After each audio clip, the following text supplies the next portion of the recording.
Actor fish Venkat ఆయన hospital పాలైనప్పుడు ఎవరు కూడా పెద్దగా పట్టించుకోలేదు.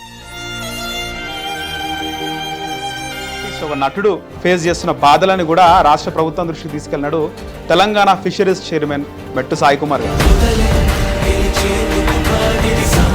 చూశాను న్యూస్లో ప్రభాస్ 50 లక్షలు ఇచ్చేయడం. నేను కూడా ఒక స్టెప్ చలో మళ్ళీ తెల్లారి ఒక చిన్న న్యూస్ వచ్చింది, ప్రభాస్ హెల్త్ ఇష్యూ అని చెప్పి అందరూ అంటున్నారు. అది ఫేక్ న్యూస్ అండి. మళ్ళీ అప్పుడే ఇంకా నాకు ఇక మనసు ఒప్పలేదు. ఇక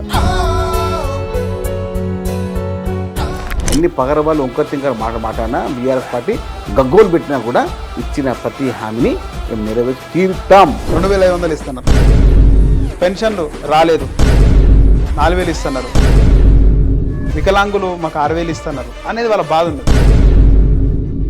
రైతు భరోసా 9 రోజుల్లో 9,000 కోట్లు అంటే ఎంత పెద్ద అచీవ్మెంట్ నరేష్. అయినా కూడా వాళ్ళ ప్రభుత్వం మీద ఎంత వ్యతిరేకత ఎందుకు? వ్యతిరేకత అంటే ఏంది? మళ్ళీ రేవంత్ రెడ్డిది కేసీఆర్ స్థాయి కదని కూడా ఎవరంటారు? టీఆర్ఎస్ వాళ్ళకేం తెలుసు. ముఖ్యమంత్రి రేవంత్ రెడ్డి గారి ప్రజాపాలన పైన సుఖ సంతాలతో ఆనందంగా ఉన్నారు. కావలిస్తే నువ్వు రా, నువ్వు వేడికెళ్తావు, నేను వస్తా. పోదాం ఒకసారి. आने वाले चुनाव में 15 parliament seat, 100 assembly seat Telangana में जिताएंगे. వందనా అని కేటీఆర్ మాట్లాడి వీడి బొంద వీడికి తెలుసు కేటీఆర్ గారికి. బట్టలిప్పి కొడతా, పండబెట్టి తొక్కుతా, పేగులు తీసి మళ్ళీ వేసుకుంటా. ఎందుకు ఆయన బట్టలిప్పి కొట్టే ఫ్యాంటసీ ఏందైనది అని చెప్పి ఎవడో 2-3 బేకార్ గాన్లు వచ్చి ఒక సామాన్య ఒక అసెంబ్లీ అధ్యక్షుడు కాంగ్రెస్ పార్టీ 10 జెండా మోస్తే ఈ విధంగా గుర్తిస్తారా? అందుకని చేసినప్పుడు మా అమ్మకు ఫోన్ చేసి అమ్మ ఇట్లా చైర్మన్ ఇచ్చిరమ్మ అంటే మా అమ్మ ఫుల్ ఫోన్లోనే ఏడ్చింది. ప్రభుత్వం వచ్చిన తర్వాత ఒకళ్ళ మీదకి షూలు అయిపోయినట్టుగా మీరు ప్రెస్ మీట్లు జగ్గారెడ్డి గారు ఎవడో వాళ్ళగాడు వచ్చి రేవంత్ రెడ్డి గారు మేము షూ లేపితే మేము షూ లేపాలి. రేవంత్ రెడ్డి గారిని ఎవరన్నా పల్లెంత మాట్లాడితే సిద్ధంగా ఉన్నాం. మేము దేనికైనా సిద్ధంగా ఉన్నాం, top to bottom.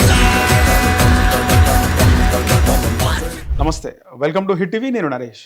Actor fish Venkat ఆయన హాస్పిటల్ పాలైనప్పుడు ఎవరు కూడా పెద్దగా పట్టించుకోలేదు. ఆయన బాగలేడు, ప్రభాస్ డబ్బులు ఇస్తారు అనే వార్త కూడా సర్క్యులేట్ అయింది.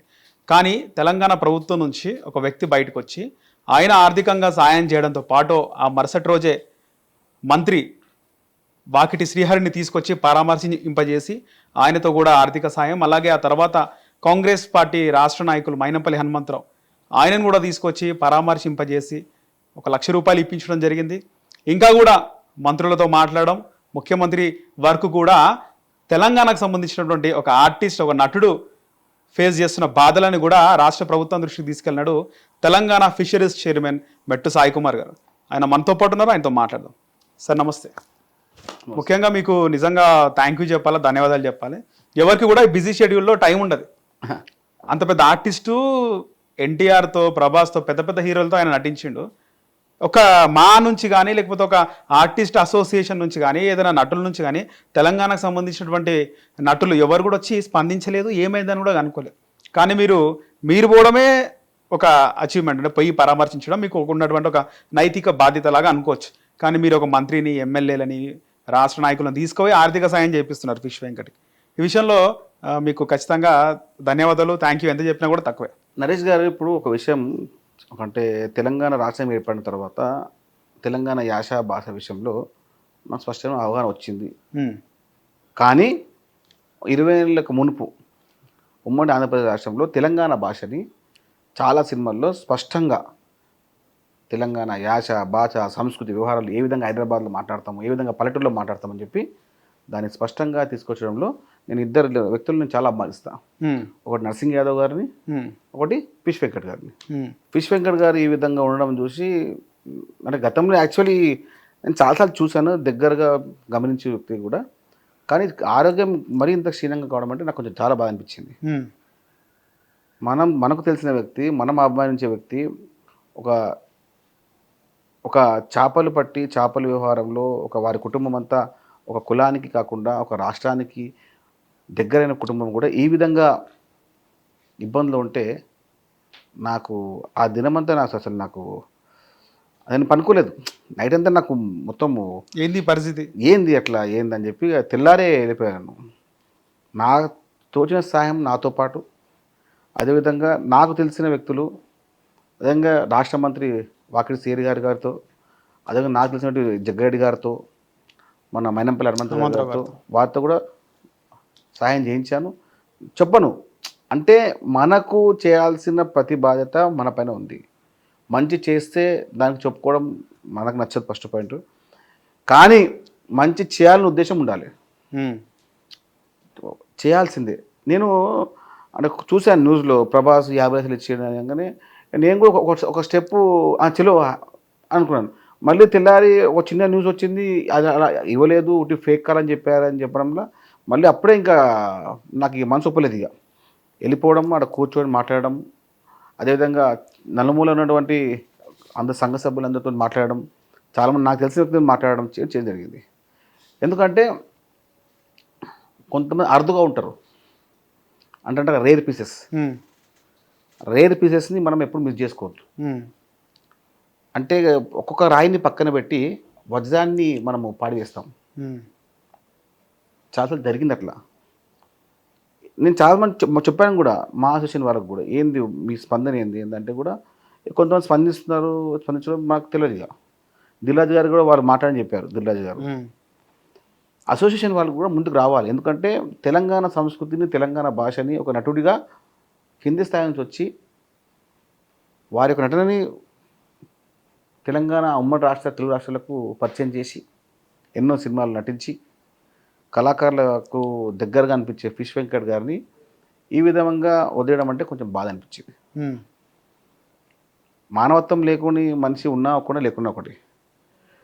రాజకీయ పక్షంగా ముఖ్యమంత్రి గారికి కూడా మేము సమాచారం ఇచ్చాం, ఇద్దరు మంత్రులకు సమాచారం ఇచ్చాం. వాళ్ళందరూ స్పష్టంగా సినీ మంత్రి కోమటిరెడ్డి గారికి, దామోదర రాజేంద్ర వైద్య శాఖ మంత్రి గారికి, ఫిషరీస్ మంత్రి వాకిటి శ్రీహరి గారికి అందరూ స్పష్టంగా స్పందించి, సానుకూలంగా స్పందించి ఎట్టి పరిస్థితుల్లో ఫిష్ వెంకట్ గారికి అయ్యే పూర్తి సహాయం ప్రభుత్వం చేద్దాం, అదేవిధంగా వ్యక్తిగతంగా చేద్దామని చెప్పడం జరిగింది. ఇచ్చిన ప్రతివారు, చెప్పిన ప్రతివారు స్పందించి నగదు రూపాయన లేకుంటే వస్తువు రూపాయన పంపించడం జరిగింది. మేము ఇప్పుడు చెప్పుకోమే, కానీ తెలంగాణ వ్యక్తిని, తెలంగాణ సంస్కృతిని కాపాడే వ్యక్తిని మేము కాపాడుకుంటాం. ఇది మాత్రం పక్కా.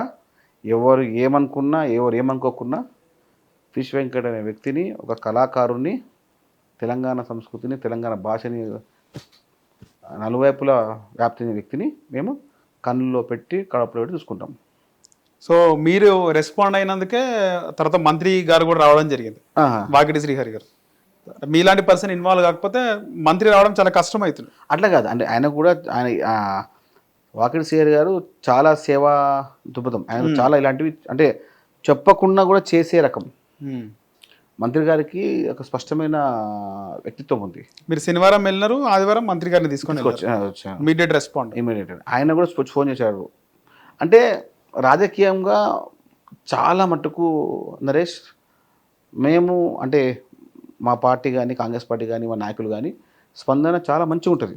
ఇతరులాగా రాజకీయం మేము చేయ మొత్తం కాదు, మంచి చేసి చెప్పుకోలేకపోతున్నాం మేము కూడా. ఎందుకంటే మాకు అంగుల ఆర్భటలు మాకు తెలియదు. దానం చేస్తే గుప్తంగా చేస్తాం, చేసి తీరుతాం. అదేవిధంగా ఎవరు ఏమనుకున్నా మేము ఇట్లా ముందుకు వెళ్తూ ఉంటాం. ఎవరు ఏమనుకుంటారో ఏమనుకుంటారో నాకు సంబంధం లేదు. వాకిటి శ్రీహరి గారు కానివ్వండి, మైనంపల్లి హనుమంతరావు గారు కానివ్వండి, జగ్గారెడ్డి గారు కానివ్వండి, నా స్నేహ బృందం చాలామంది ఉన్నారు. అందరు చెప్పాను, ప్రతి ఒక్కరు కూడా నో అని లేదు నాతో. మైనంపల్లి హనుమంతరావుకి ఆయనకి ఎప్పుడు చెప్పినారు?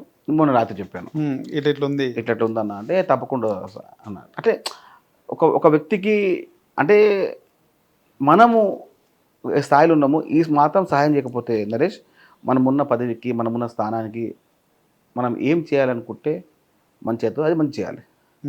ఆపదలు ఉన్న వ్యక్తిని ఆదుకోవడం మన కర్తవ్యం, మన బాధ్యత. ఈ ఎందుకు చాలా మటుకు చూడవచ్చు, ఫిష్ వెంకట్ అనే వ్యక్తిని నా ద్వారా సాయం చేస్తున్నంటే నేను అదృష్టంగా భావిస్తాను. నేను చాలాసార్లు సినిమాలు చూశాను ఆ వ్యక్తిని. నేను 20 ఏళ్ళ కింద ఆది సినిమా నుంచి చూడడం జరిగింది. ఆ డైలాగు ఫిష్ వెంకట్ కాకుండా ఇంకోటి చెప్పండి, అంత స్లాంగ్లా.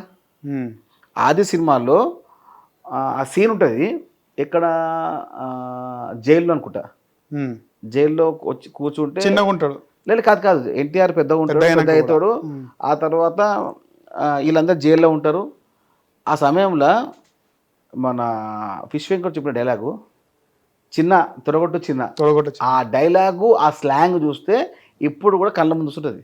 అది ఎంత స్పష్టంగా ఎలాంటి వణుకు దినుకు లేకుండా ఎంత మంచి చెప్పిండంటే ఆ డైలాగ్తోని ఒక 1-2 years వరకు చిన్నపిల్లలందరూ చిన్న తొడగొట్టు చిన్న అనే వ్యవస్థ వచ్చింది. అంటే అంత స్పష్టంగా సోషల్ మీడియా అంత లేదు అప్పటికే.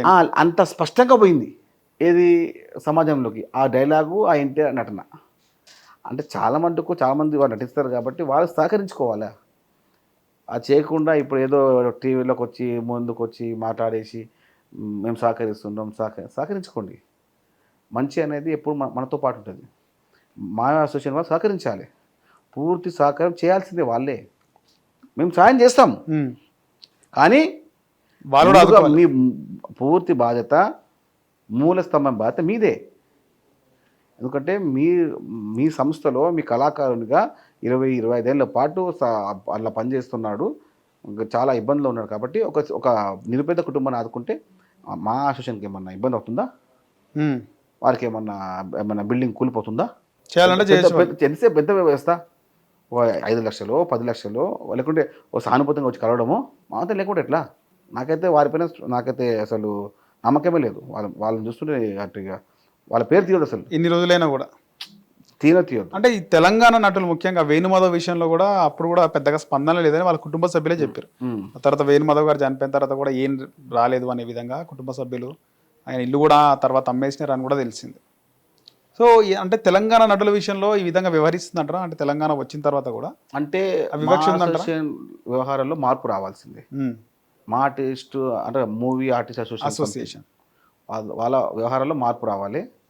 తెలంగాణ కళాకారులపైన స్పష్టంగా వారి వ్యవహారంలో మార్పు రావాలని కోరుకుంటున్నాం. దిల్ రాజు కూడా ఆయన పెద్దగా ఉన్నారు. దిల్ రాజు గారు మాట్లాడారంట. దిల్ రాజు గారు మేనేజర్ వచ్చారు, నేను సంథింగ్ అవుట్ ఆఫ్ స్టేట్స్ ఉన్నారు, మాట్లాడారు. ఆ స్పందన అట్లా ఉండాలి.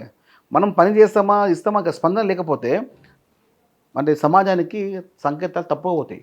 వేణుమాధవ్ గారు కానివ్వండి, ఇప్పుడు వేణుమాధవ్ గారి యొక్క వ్యవస్థ కాకుండా విశ్వేశ్వర మంచి కాపాడుకోండి.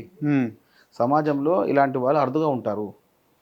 అర్థ వ్యవస్థని మీరు కాపాడకుండా కేవలం అంగో హర్బడలో ఆడియో రిలీజ్ చేసుకొని 100 రోజుల ఫంక్షన్ చేసుకొని సినిమాల్లో ఏమో మొత్తము డైలాగులు రాసుకొని, సినిమాల్లో అయితే మొత్తం ఇట్లా అది ఏది ఓ సీన్ కోసం అయితే హీరో వచ్చేసి తన ఆస్తి మొత్తం ఆశిస్తాడు. సినిమాల్లో కానీ అప్పుడు మీరు కూడా కొంచెం ఇలా చేస్తుండండి. అవును, గొప్ప మనసు చాటుకోవాలి. సినిమాల్లో కూర్చొని సైన్లు పెట్టేసి ఇట్లా మేము ఆదుకుంటామని చెప్పి మా సినిమా చెప్తుంటారు. అది కొంచెం స్పష్టంగా కొన్ని ఉందిగా ఉదాహరణలు. ఎవరిని మేము కించపరచలేదు, మానవత్వం అనేది చూపించండి అంటున్నాం.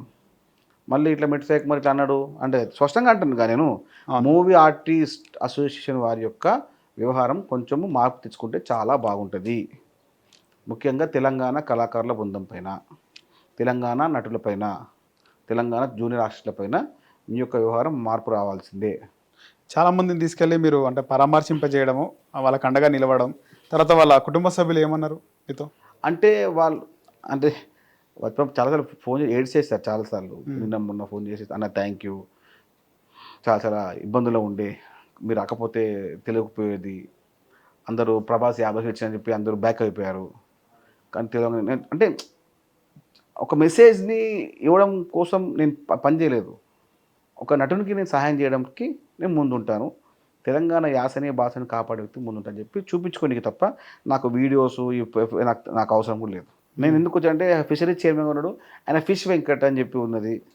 నేను ఆ వ్యక్తిని నేను చాలా ఇష్టపడతాను, ఆ వ్యక్తి నటుని నేను చాలా ఇష్టపడతాను. తెలంగాణ సాంప్రదాయాన్ని మెచ్చుకునే వ్యక్తి కాబట్టి సంపూర్ణంగా నేను చాలా ఆనందంగా ఉన్నా. దాదాపు మీరు కూడా చాలా సమయం కేటాయించిన రోజులు రెగ్యులర్గా వెళ్ళడం, పోయి ఆపదలు ఉన్నప్పుడు కాపాడడం, ఆపద ఉన్నప్పుడు ఆదుకోవడం చేయకపోతే అది కూడా ఈరోజు మైనంపల్లి హనుమంతరావు గారు కూడా అదే చెప్పినట్టు. అంటే అందరికీ ఉండదు ఆ దిల్లు. దిల్ అంటే మానవత్వాన్ని చాటుకోవడం అనేది సందర్భం వచ్చినప్పుడు అది బయటకు వచ్చేస్తుంది నరేష్. ప్రతిరోజు టీవీలో కూర్చొని అది మనతో కాదు. నేను అనుకుంటే చాలా మందికి ఎవరికైతే నేను ఫోన్ చేశానో వాళ్ళందరూ స్పష్టంగా చాలా మంచి వ్యక్తులు. అంటే ప్రజలకు ఏదైనా ఇబ్బందులు ఉంటే తన వంతు సాయం చేసే వ్యక్తులు నేను ఫోన్ చేశాను. ఎవరైతే ఇట్లా ఫేస్బుక్లకు ట్విట్టర్లకు దానికోసం వాళ్ళకి నేను ఫోన్ చేయలేం కూడా. రైట్. ఎవరైతే వాళ్ళు రియాలిటీగా సహాయం చేస్తారు చేస్తారో వాళ్ళకే ఫోన్ చేశాను. ఎవరు కూడా నా మాట తీయలేదు. సో మీరు చేసిన మా లీడర్లు నాయకులు కూడా కరెక్ట్ మనుషులకు చేయడం జరిగింది. అంతే, ఎవరు కూడా చేయలేదు నేను. ఎందుకంటే ఒక కుటుంబం యొక్క వ్యవస్థని, ఒక కుటుంబం యొక్క వ్యక్తిని కాపాడడం అంటే తెలంగాణ సమాజంలో మన యొక్క వ్యవస్థను మనం కాపాడుకోవడమే. రైట్. తెలిసి మన అధికారంలో ఉన్నాం, సేవ తత్వం ఉంది. ముఖ్యమంత్రి గారు చెప్పారు, మీరు అందుబాటులో ఉండండి, సేవ చేయండి. రైట్. రేవంత్ రెడ్డి గారి మాట ఫాలో అవుతాం. రాష్ట్రంలో చూసుకుంటే కౌంటర్ ఎన్కౌంటర్ నడుస్తుంది. మన సమరబేరి సభలో ముఖ్యమంత్రి రేవంత్ రెడ్డి కేటీఆర్ వస్తాడా కేసీఆర్ వస్తాడా అంటే ఇమీడియట్గా కేటీఆర్ స్పందించిన నెక్స్ట్ డేనే. అప్పటి వరకు 1 వీక్ నుంచి కూడా కేటీఆర్ సైలెంట్గా ఉన్నాడు. మీరు గమనిస్తే ఆ మహాన్యూస్ పైన దాడప్పటి నుంచి వచ్చి సవాల్ని స్వీకరిస్తున్నా, గజ్వేల్కి వస్తావా, మీ కొడంగల్ రావాలా, లేకపోతే మా నాన్న సొంతూరు చింతమడుగుకి వస్తావా, మీ కొండారెడ్డిపల్లికి రావాలా, లేకపోతే సోమాజిగూడ ప్రెస్ క్లబ్కి వస్తావా, చర్చిద్దాం, నేను రెడీ అని చెప్పి మాట్లాడినా. తాజాగా అంటే 72 గంటలు టైం ఇచ్చిండు. రేపు మంగళవారానికి అయిపోతుంది. టైంలో ముఖ్యమంత్రి ఢిల్లీకి పోవడము, ముఖ్యమంత్రి సవాలు విసిరిండు, ఆయన రావడానికి సిద్ధంగా లేకనే ఢిల్లీ వేయండి అనే వార్తలు కూడా వస్తున్నాయి. ఏం చెప్తారు దీని మీద? సమబుజ్జి ఉండాలి. సవాలు విసిరాలంటే సమబుజ్జి, శత్రువుని కూడా సమాన స్థాయి ఉండాలని చెప్పి ముఖ్యమంత్రి గారు కోరుకుంటారు. ముఖ్యమంత్రి గారికి ఓడిపోయిన యుద్ధం మీద గెలిచిండు. పిసిసి అధ్యక్షుడు ఆయన ముఖ్యమంత్రి మీద యుద్ధం నుంచి గెలిచిండు. ఈయన ఎవరు? శతకోటిలో ఒక చిన్న కోటి, 10 మంది మంత్రులు ఒక మంత్రి కేటీఆర్. అప్పుడు ముఖ్యమంత్రిని ఢీకొని పిసిసి అధ్యక్షుడిగా రేవంత్ రెడ్డి గారు ముఖ్యమంత్రి పోటాడతాడు. ఈయనేంది? ఈయన లెక్క ఏంది? ఈయన ఒక ఎమ్మెల్యే, ఒక పార్టీ వర్కింగ్ ప్రెసిడెంట్ అంతే. కేటీఆర్ పిలిచి ఎవరు వస్తారా? కేటీఆర్ స్థాయి ఏంది? మళ్ళీ రేవంత్ రెడ్డిది కేసీఆర్ స్థాయి కదని కూడా ఎవరు అంటారు? బీఆర్ఎస్ వాళ్ళకేం తెలుసు? వాళ్ళు బెక్కుబాలు, వాళ్ళకు దిమాగ్ దొబ్బిన ఇంతగా నేను ముందే. నీకు స్థిరంగా ఉండి మాట్లాడే ఒక 10 నిమిషాలు మాట్లాడమని చెప్పు. అన్ని బేకార్ మాటలు, అన్ని జంగ్లీ మాటలు మాట్లాడుకుంటే కేటీఆర్ గారు అంటే ఆ మాట ఎట్లా చూస్తారు మీరు? జంగ్లీ మాట్లాడతారు హైదరాబాద్లో. జంగ్లీ అంటారు, జంగ్లీకా బాత్ అంటారు. నేను ఇప్పుడు కొంతమంది అంటారు తెలుసు, హైదరాబాద్లో చెబుతూ కూర్చొని మామ ఇప్పుడే లండన్ పోయి వచ్చిన అంటారు. ఇప్పుడే దుబాయ్ పోయి వచ్చిన, పొద్దున్నే దిగి వచ్చిన, నేను పొద్దున్న టిఫిన్ చేసిన దుబాయ్ పోయి వచ్చిన అంటారు. అట్లుండే మాట్లాడేది. అంటే రేవంత్ రెడ్డిని పర్సనల్గా అంటారా, లేకపోతే ఆయన కూర్చుని ఆ మాట అంటారా ముఖ్యమంత్రి? ఎవరు? కేటీఆర్ కానీ హరీష్ రావు. నేనేమంటున్నా, హరీష్ రావు కానీ కేటీఆర్ కానీ రేవంత్ రెడ్డి గారి స్థాయికి సరిపోని చెప్తున్నాను. ఇప్పుడు కాదు, ఇంకా 10 ఏళ్ళ సరిపోరాలు.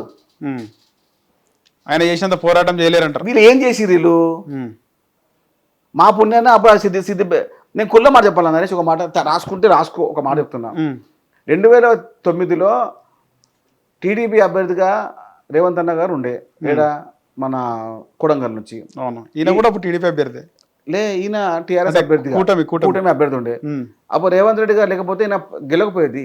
కేటీఆర్ మన హరీష్ రావు సిద్దిపేటలో, మన కేసీఆర్ మహబూబ్నగర్ పార్లమెంట్లో రేవంత్ రెడ్డి గారి పుణ్యాన గెలిచిండు కేసీఆర్ అంటున్నా.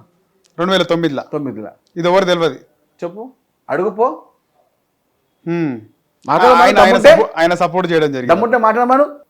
మీ అయ్యేని గెలిపించిండు అప్పుడు కేటీఆర్, మీ అయ్యే కేసీఆర్ని గెలిపించిండు రేవంత్ రెడ్డి గారు పార్లమెంట్ సభ్యునిగా. అప్పుడు మర్చిపోయినావా? ఏం మాట్లాడతావు? బేకార్ మాటలు, జంగిలి మాటలు. మీ స్థాయి ఎక్కడిది నాయన? హరీష్ రావు స్థాయి ఎక్కడిది? కేటీఆర్ స్థాయి ఎక్కడిది?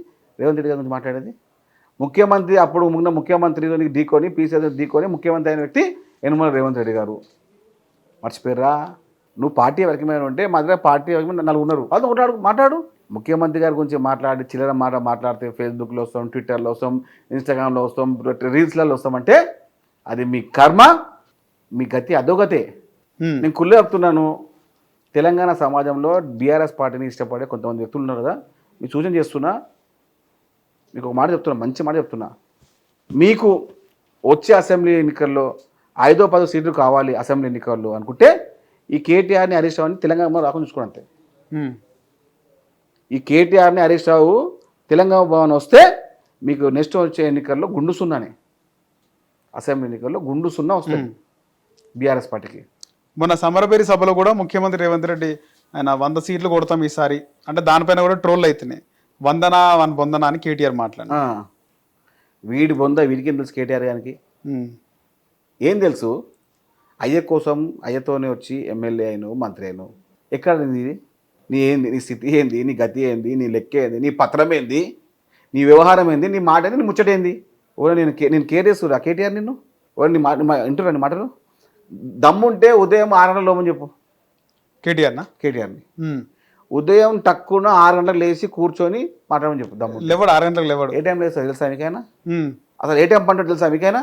కేటీఆర్ పోయి ఉందిగా మీరు సార్ మార్నింగ్ వాకింగ్ చేద్దామని చెప్పండి. ఎప్పుడు లేస్తాడు మరి?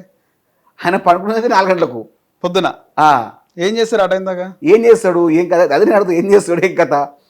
ఎమ్మెల్యే ఏం పని ఉంటుంది, ఏం ముచ్చట్లు, ఇక్కడ బద్దకాన్ని అంటే సిట్టింగ్లు ఫిట్టింగ్లు బెట్టింగ్లు అన్నీ ఉంటాయి వాళ్ళది. పొద్దున్న లేవాడు ఇంకా.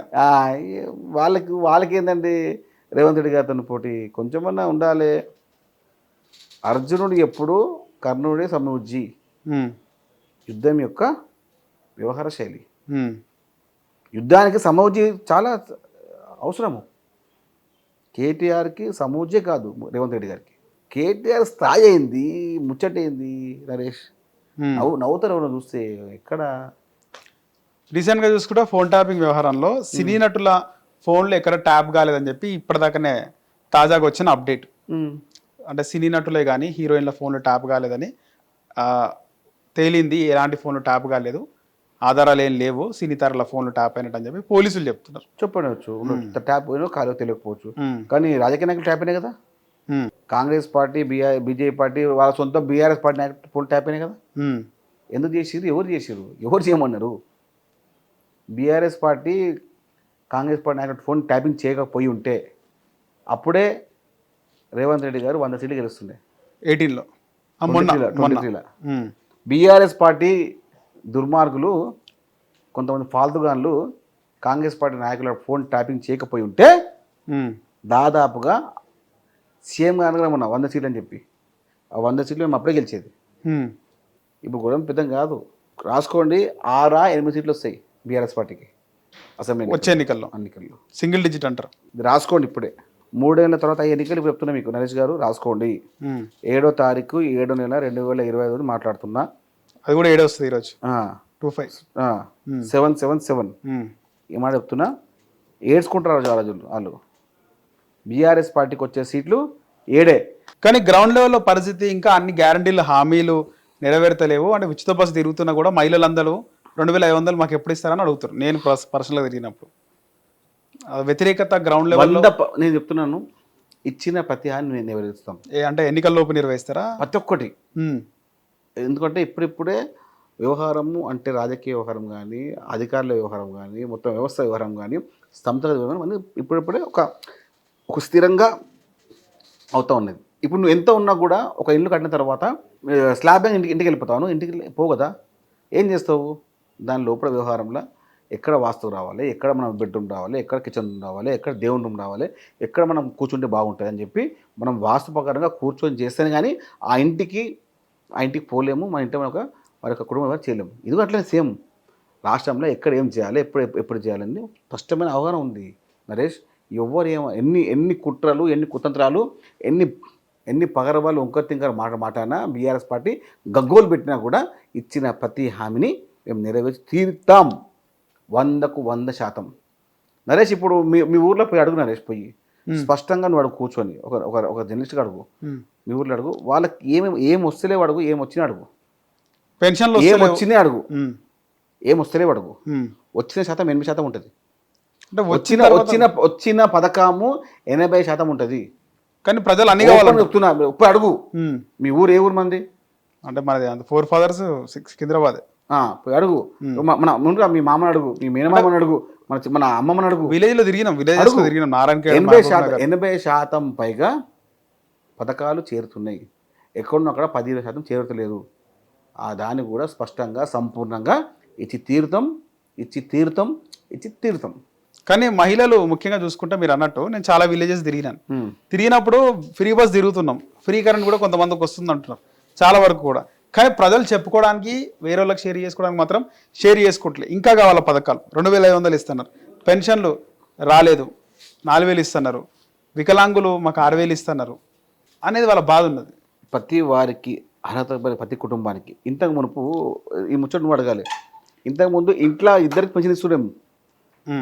కాంగ్రెస్ పార్టీ హయాంలో ఇంట్లో ఇద్దరికి పెన్షన్ వస్తుండే. మేము ఇంట్లో ఇద్దరు పెన్షన్ చేస్తాం, ఇప్పుడు ఇద్దరికి వచ్చేటట్టు చేస్తాము ఇంట్లో. అప్పుడు మాట్లాడుతున్న ఈ నోరులే చప్పట్లు కొడతాయి రాసుకున్నాం. కాంగ్రెస్ పార్టీ స్పష్టంగా ముఖ్యమంత్రి రేవంత్ రెడ్డి గారు దీనిపైన పూర్తి అవగాహనతో ఉన్నారు. 2,500 రూపాయలు ఎప్పుడు ఇవ్వాలి, ఏ విధంగా పెన్షన్ పెంచాలి, పెన్షన్ పెంచితే కూడా ఇంట్లో ఇద్దరికి ఇచ్చే విధంగా, ఏ విధంగా వికలాంగులకు వారి యొక్క స్థానం చేపియాలి. నీకు దాదాపుగా చాలా చాలా వ్యవస్థలో స్పష్టంగా నరేష్, ఈరోజు రేషన్ కార్డు విషయంలో కానీ, సన్నబియ్యం విషయంలో కానీ, వస్తున్న పథకాల విషయంలో కానీ ప్రజలు స్పష్టంగా హాయిగా ఉన్నారు, ఆనందంగా ఉన్నారు. ఎక్కడనో ఈ చిల్లర మల్లర వ్యవహారం చేసేసి ఏదో చిన్న వీడియో కార్డు తీసుకొచ్చి బీఆర్ఎస్ పార్టీ కొంతమంది యూట్యూబ్ ఛానల్స్ ఉన్నాయి, వాళ్ళు ఆడుకొని చేసుకొని దాన్నే ఒక ట్రోల్గా చేస్తే ప్రజలు కూడా చాలా స్పష్టంగా ఉన్నారు. అరే మాకు ఎన్ని వస్తున్నాయి, ఊర్లో 80% పైన రుణమాఫీ అయింది, 20% కాలేదు, మేము ఒప్పుకుంటాం. కానీ 80% ప్రజలు స్పష్టంగా కాంగ్రెస్ పార్టీకి మద్దతుగా ఉన్నారు. ఇంతకు మునుపు 10% కూడా కాకపోయేది, కానీ ఇప్పుడు మా రేంజ్ 80% అయింది. 80%. మేము స్పష్టంగా వచ్చే పంచాయతీ ఎన్నికల్లో, మున్సిపల్ ఎన్నికల్లో కాంగ్రెస్ పార్టీ క్లీన్ స్వీప్ చేస్తుంది. మేము 200 యూనిట్ల కరెంటు కానివ్వండి, 500 రూపాయల సిలిండర్ పైన కానివ్వండి, అదేవిధంగా వచ్చే ప్రతి వ్యవహారాల్లో స్పష్టంగా నిరుపేద కుటుంబాలను ఇందిరమ్మలు ఇల్లు ఇచ్చే విధంగా, ఆన్లైన్ ద్వారా ఫ్యామిలీ కార్డు ఇచ్చే విధంగా స్పష్టంగా పూర్తి అవగాహన ఉంది. రేపు నరేష్, రేపు వచ్చే 10 ఏళ్ళు కానీ ఇంకా 10 ఏళ్ళు కానీ కాంగ్రెస్ పార్టీ స్పష్టంగా మాకు పూర్తి అవగాహన ఉంది, అధికారంలోకి వస్తామని చెప్పి. ఇప్పుడు మీరు అన్నట్టే మీ ఇచ్చిన 6 గ్యారెంటీలో హామీలు కొన్ని అమలు అవుతున్నాయి, కొన్ని అమలు అవుతలేవు. ప్రజలు కూడా అమలైనే తీసుకుంటున్నారు చాలా వరకు, బయటికి చెప్పుకోవట్లేదు. వాళ్ళు ఫ్రీ కరెంట్ చాలా మందికి కూడా వస్తుంది, స్లమ్లలో బస్తీలో 80-90% వస్తుంది. కానీ వాళ్ళు చెప్పుకుంటలేరు, వాళ్ళు ఇంకా ఏవి ఉన్నాయో అంటే ఏంది, ప్రతిరోజు చెప్పుకోవాలా నరేష్? అంటే వాళ్ళు చెప్పకపోయినా కూడా ఫ్రీ బస్ లో మహిళలు తిరుగుకుంటే అదే బస్ ఎక్కుతారు కానీ ప్రభుత్వాన్ని తిరుగుతున్నారు. ఎందుకు మహేష్, ఇక్కడ ఏదో ఒక చిన్న వీడియో వచ్చి లేదు, నేను డైరెక్ట్ అడిగినప్పుడు మాకు సీట్లు దొరకలేవు, పాలల పంచాయతీ ఉంటుంది, మాకు బస్ సైడ్ ఆపుతలేరు, పాలల పంచాయతీ ఉంటుంది నరేష్. అట్లా కూడా అంత ముందుకు మేము ఎక్కడ కనబడ్డా ఆపి మరి ఎక్కించుకుంటుండే, ఇప్పుడు బస్సు మమ్మల్ని చూస్తేనే బస్సు ఆపుతలేడు డ్రైవర్ అని మహిళలు అంటున్నారు. అట్లా ఏం లేదు, అంత ఫేక్ అది. అయితే మీరు ఇచ్చిన నేను వస్తున్నాడు చెప్పిన హామీలు కొన్ని అమలు అవుతుంటే కొన్ని అమలు అవుతలేవు. కానీ మీరు అన్నట్టే 6 గ్యారెంటీలు కాకుండా వేరే కూడా కొన్ని అమలు చేస్తున్నారు. కానీ ప్రభుత్వం బ్యాడ్ టైమా, ఇన్ని పథకాలు ఇట్లా మంచి పరిపాలన, మొన్న 21,000 రుణమాఫీ కూడా జరిగింది, 21,000 కోట్లు. 21,000 రుణమాఫీ, రైతు భరోసా 9,000 కోట్లు 9 రోజుల్లో. అవును, రైతు భరోసా 9 రోజుల్లో 9,000 కోట్లు అంటే ఎంత పెద్ద అచీవ్మెంట్ నరేష్. ఆ తర్వాత చాలా మంది కూడా రుణమాఫీ అయిన తర్వాత మళ్ళీ రుణం కూడా తీసుకున్నారని చెప్పినారు రూరల్ ప్రాంతాల్లో. అయినా కూడా వాళ్ళ ప్రభుత్వం మీద ఎంత వ్యతిరేకత, ఎందుకు వ్యతిరేకత అంటే ఏంది నరేష్? ప్రతిసారి వ్యతిరేకత అంటే ఏంది? వ్యతిరేకత అంటే ఏంది అంటే 100 మందిలో 10 మంది నన్ను ఇష్టపడకూడమా? అది హైలైట్ అవుతుంది అంటారా? 100 మందిలో నన్ను 9 మంది ఇష్టపడుతున్నారు, అది మీకు నచ్చట్లేదా? అది కనపడట్లేదా? వీటన్నిటి నువ్వు కూడా మాట చెప్పు, 90 పెద్దనా 10 పెద్దనా అని చెప్తే నేను ఒప్పుకుంటా. 90 పెద్ద కథం అంతే. 90% ప్రజలు నన్ను ఇష్టపడుతున్నారు, 10% ఇష్టపడట్లేదు. వాళ్ళకు కూడా నేను ఏదో ఒక న్యాయం చేస్తానని చెప్పి ముఖ్యమంత్రి రేవంత్ రెడ్డి గారు స్పష్టంగా ఉన్నారు. వచ్చే లోకల్ బాడీ ఎలక్షన్స్ తెలిసిపోతుంది, ప్రజలు ఎంతవరకు ప్రభుత్వానికి అనుకూలంగా ఉన్నారనేది తెలిసిపోతుంది. నేను ఏమంటున్నా, ఇప్పుడు ఎక్కడ కూడా ఇప్పుడు మనం ఉన్నాం 10 మంది కూర్చుంటాం, ఇప్పుడు 10 మందిలో 10 మంది నన్ను ఇష్టపడతారా? ఎంత చేసి ఇష్టపడతారా? వ్యతిరేకత ఉంటుంది, ఎవడో ఒక నన్ను ఇష్టపడరు. దానికి నేను చేస్తా. 90% ప్రజలు రేవంత్ రెడ్డి గారి పరిపాలన పైన, కాంగ్రెస్ పార్టీ పరిపాలన పైన స్పష్టంగా, ఈ ప్రజా పరిపాలన పైన స్పష్టంగా 90% పైగా సిద్ధంగా ఉండి ఇష్టపడతా ఉన్నారు. ఓకే, 10% పట్టుకొని వ్యతిరేకత అంటే నేనేం నీతో ఏం మాట్లాడతా? వ్యతిరేకత ఏం చెప్పాలన్నా? ఎవరికైతే గత ప్రభుత్వంలో ఇబ్బంది ఉండి వాళ్ళకు కూడా ఇందిరమ్మ ఇల్లు వచ్చినాయి కదా తెలుసా? అది మీకు తెలియకపోతే నేను చెప్పాలి. ఇందిరమ్మ ఇల్లు కూడా అప్లికేషన్ చేసిన వాళ్ళు గత ప్రభుత్వం బీఆర్ఎస్ పార్టీకి తిరిగిన వాళ్ళకు కూడా మేము ఇందిరమ్మ ఇల్లు ఇచ్చాం. అంటే social media, Congress social media చెప్పుకోవడంలో విఫలమవుతుంది. Congress party social media, Congress party ప్రజలే సోషల్ మీడియా. ఒక చిన్న వాడికి వెళ్ళిపోయి మేము గత 10 ఏళ్ళు టీఆర్ఎస్ పని చేసినా ఆయన కానీ ఒక చిన్న అప్లికేషన్ ఇచ్చినా మేము నిరుపేద కుటుంబం అని చెప్తే, నిరుపేద కుటుంబమా నువ్వు ఏ పార్టీ మాకు అవసరం లేని చెప్పి స్పష్టంగా అప్పటికప్పుడు శాంక్షన్ వ్యవస్థ అది కాంగ్రెస్ పార్టీ వ్యవస్థ, ప్రజాపాలన వ్యవస్థ. దీనికన్నా ఇంకేం ప్రజాపాలన అంటే ఇదే కదా నరేష్. 90% పైన తెలంగాణ ప్రజలు ముఖ్యమంత్రి రేవంత్ రెడ్డి గారి ప్రజాపాలన పైన సుఖ సంతాలతో ఆనందంగా ఉన్నారు. కావలిస్తే నువ్వు రా, నువ్వు వేడికి వెళ్దావు, నేను వస్తా. పోదాం ఒకసారి. ఎప్పుడరా 90% పై చిలుకు అంటున్నా నేను. 10% వీడియోసే తీసుకొచ్చి ముందు పెడితే అది బీఆర్ఎస్ పార్టీ చిల్లర రాజకీయాలకు పరాకాష్ట. 90% ప్రజలతో కూర్చుందాం, ఉదయం 6 గంటలకు కూర్చుందాం, 12 కూర్చుందాం, మాట్లాడతాం. స్పష్టంగా రుణమాఫీ గురించి మాట్లాడతాం, రైతు బంధు గురించి మాట్లాడతాం, సన్న బియ్యం గురించి మాట్లాడతాం. రైట్. ముఖ్యంగా రేవంత్ రెడ్డి భాష మీద కూడా చాలా మంది మాట్లాడుతున్నారు. ఏంది ఊకే ఆయన ఏది మాట్లాడినా కూడా బట్టలిప్పి కొడతా, పండబెట్టి తొక్కుతా, పేగులు తీసి మెడలు వేసుకుంటా, ముఖ్యంగా బట్టలిప్పి కొడతా అనేది మాట్లాడుతున్నా. అసెంబ్లీలో కూడా ఈ మాట మాట్లాడిండు. ఏ ముఖ్యమంత్రి కూడా గతంలో ఇలాంటి మాటలు మాట్లాడలే. అసెంబ్లీలో కేసీఆర్ మాట్లాడిండొచ్చు కానీ బయట మాట్లాడి కానీ అసెంబ్లీలో మాట్లాడలే. ఎందుకు ఆయన బట్టలిప్పి కొట్టే ఫ్యాంటసీ ఏందైనది అని చెప్పి మాట్లాడు. నేను మాట ఇప్పుడు ప్రతిరోజు ఒక వ్యక్తి మంచి చేస్తూ ఉంటే చిల్లర వ్యవహారంలో మాట్లాడేసి పేపర్ ఉంది కదా, మీడియా ఉంది కదా, 1500 కోట్ల అకౌంట్లో ఉంది కదా అని చెప్పి చిల్లర మాట్లాడే వ్యక్తులకు మాట ఇది. ఎవడైతే తప్పు చేసి అబద్ధాలని ప్రచారం చేస్తారో వాళ్ళకు వచ్చి చెప్పిన మాట ఇది. ఓకే. తప్పు చేయని వానికి ఈ మాట ఎందుకు అవసరం లేదు. తప్పు చేసిన వారికే ఈ మాట, ముఖ్యమంత్రి మాట అన్న తిట్లు అంటే ఇప్పుడు నేను తప్పు చేయలేదు. ఇప్పుడు బీఆర్ఎస్ పార్టీ తప్పు చేసింది.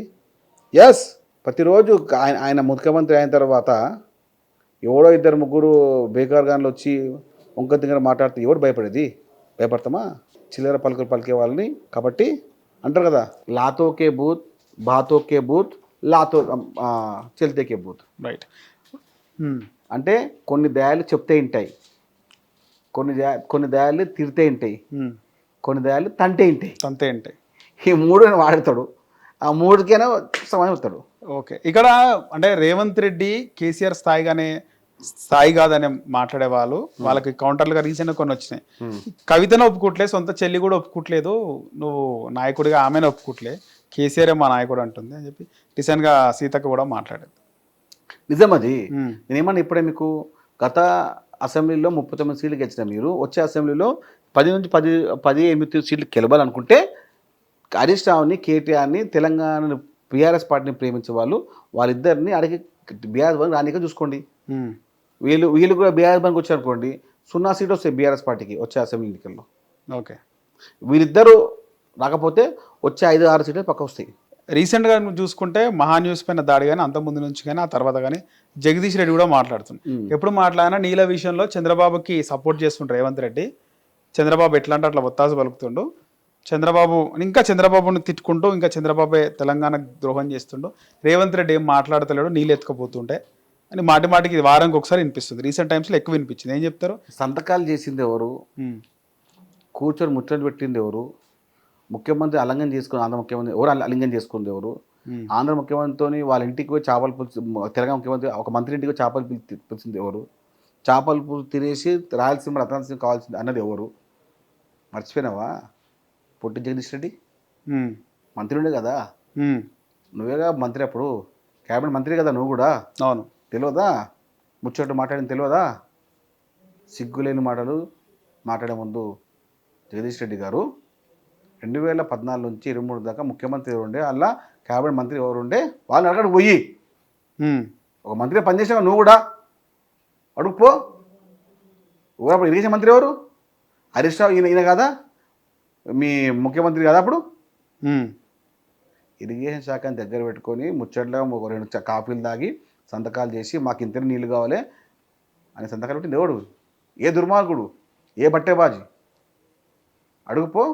మళ్ళీ ఇప్పుడెందుకు చంద్రబాబు పేరు ఊరికే తీసుకుంటారు? ఏదో ఒకటి మాకు ఒక ముచ్చ చెప్తున్నా, ఇలాంటి చిల్లరగాళ్ళు మాట్లాడని తెలంగాణ ప్రజలు నమ్మట్లేదు. సెంటిమెంట్ మళ్ళీ అదే ఏదో ఒక ఉంటుంది వీళ్ళకు. సాయంత్రం కూడా పబ్బం కడుపుకోవాలి, ఇంకా అదే లాలుచి, ఇంకా అదే వ్యవస్థ, ఇంకా అదే చిల్లర పనులు.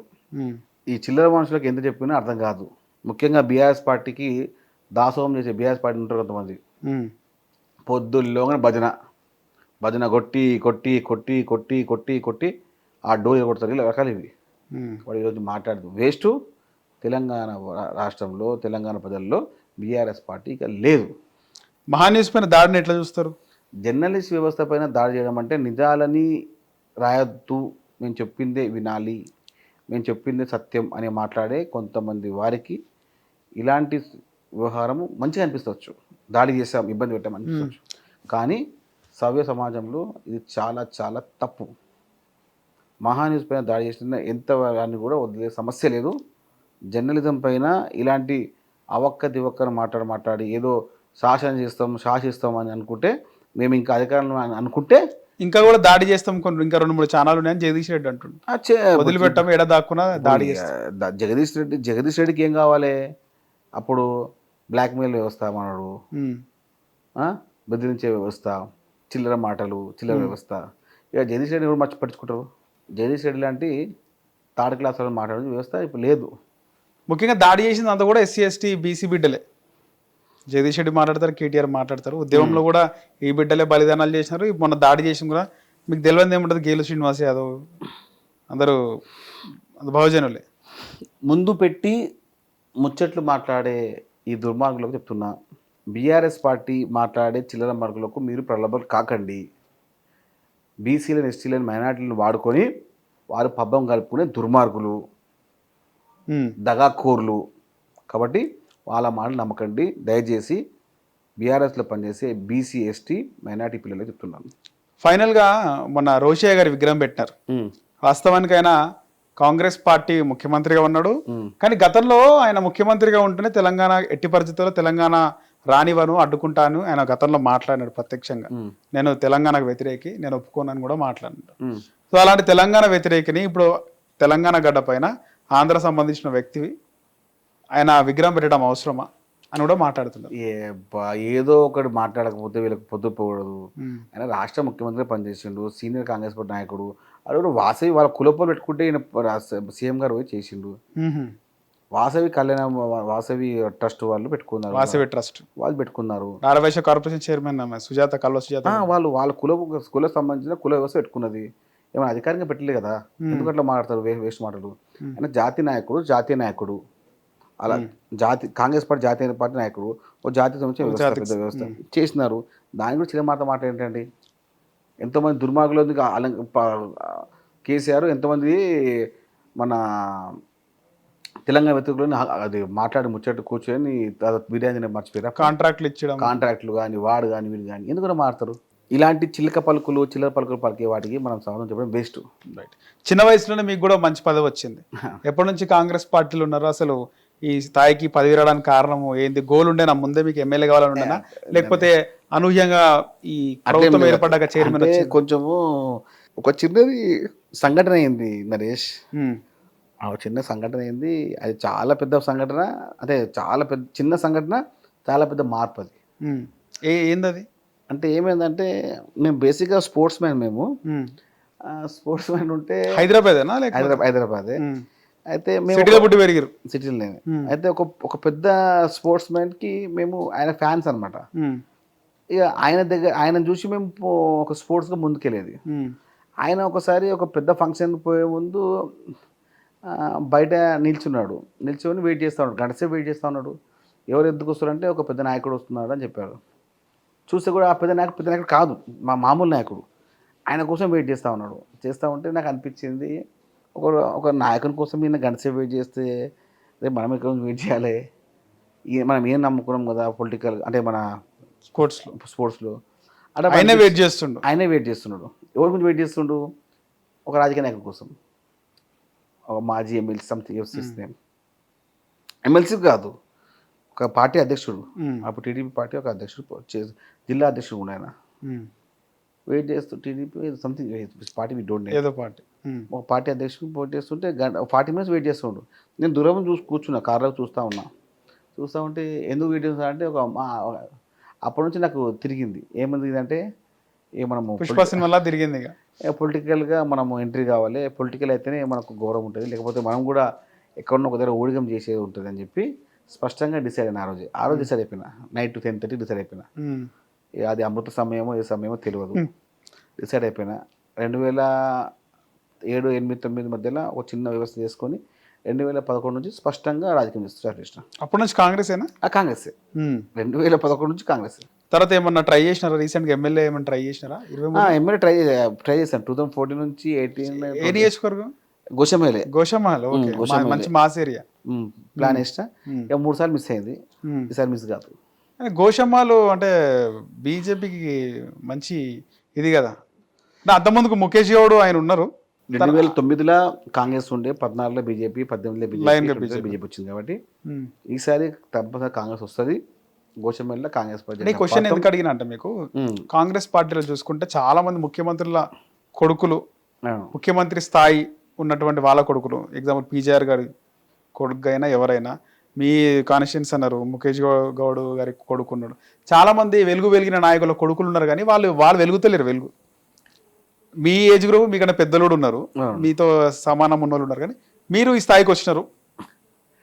అందుకే క్వశ్చన్ అడగడం జరిగింది. Thank you. ఎందుకంటే మా నేపథ్యం ఏం లేదు నరేష్, మా సామాన్య కుటుంబం. ఇప్పుడు కూడా నేనున్న ఇల్లు 80 యార్డ్సే. నేనున్న అదే ఇంట్లో ఉంటారు, అదే ఇంట్లో ఉంటా. చిన్న బస్తీ. మా ఇంటికాడికి ఆటో వస్తుంది, కారు కూడా రాదు. ఓకే, 2 టూ వీలర్లు వస్తాయి. ఒక ఆటో వస్తే మనం ఇంకో బండి పోదు. చిన్న బస్తీ. ఆ బస్తీలో పెట్టి పెరిగిన, ఇప్పుడు కూడా ఆడనే ఉంటా. ఓ సామాన్య కుటుంబం మాది. ఎలాంటి రాజకీయ నేపథ్యం లేదు, కానీ సాధించి చూపించారు ముఖ్యమంత్రి రేవంత్ రెడ్డి గారు.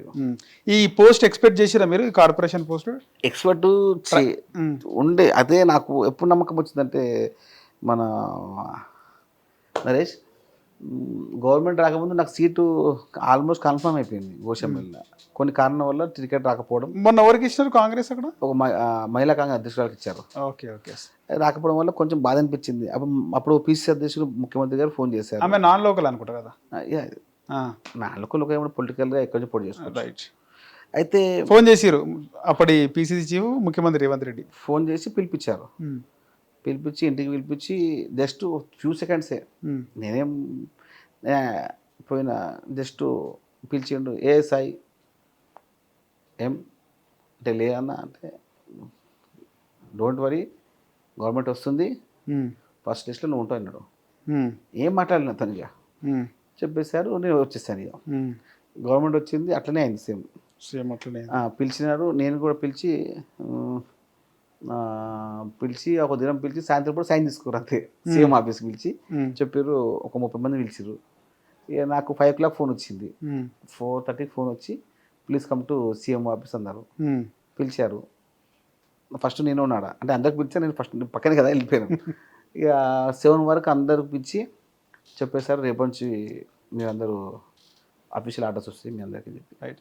ఆ రోజు 10:30కి డిసైడ్ అయింది, గుర్తొచ్చినట్టుంది ఆ రోజు పోతుంటే సీఎం ఆఫీస్. అయితే లైఫ్లో చాలా పెద్ద అచీవ్మెంట్ ఉంది నరేష్. అది ఒక్కోసారి ఏడుపు వస్తుంది, ఒక్కోసారి అది మనం ఎక్కడ ఉన్నాము, ఎక్కడ పోయినాము.